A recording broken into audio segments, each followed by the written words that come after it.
Althan police station તથા જિંદગી જીવદયા અભિયાન સુરત દ્વારા આજરોજ 300થી વધુ વિનામૂલ્યે કુંડા વિતરણ કાર્યક્રમનું આયોજન કરવામાં આવ્યું। અભિયાનને લીધે લોકોની પક્ષી પ્રત્યેની સહાનુભૂતિ વધી આ કાળઝાળ ગરમીમાં પક્ષીઓને દાણા પાણી મળી રહે તે ઉદ્દેશ્યથી રોજે રોજ પક્ષીઓની તરસ છુપાવવા માટે મોટા પાયે સેવાભાવી લોકો આગળ આવી રહ્યા છે।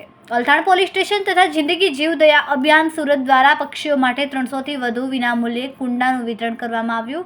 અલથાણ શ્યામ મંદિર પોલીસ ચોકી ખાતે કુંડાઓનું વિનામૂલ્યે વિતરણ કરવામાં આવ્યું। મુક્ત મને વિહરતા પક્ષીઓ તરસ છુપાવવા જિંદગી જીવદયા અભિયાન દ્વારા કરેલી પહેલને સતત આવકાર મળી રહ્યો છે। અનેક લોકો સહાય માટે આગળ આવી રહ્યા છે અને પોતાની મેળે પક્ષીઓ માટે વ્યવસ્થા ગોઠવી રહ્યા છે। શહેરમાં વધુમાં વધુ કુટુંબો સુધી આ કુંડાઓનું વિતરણ થાય તે માટે જિંદગી જીવદયા અભિયાન ટીમે આ ઝુંબેશ ઉઠાવી છે।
હાલ ઉનાળાની સિઝન ચાલી રહી છે। તમે જોઈ રહ્યા છો કે ગરમીનું પ્રમાણ ખૂબ વધી ગયું છે।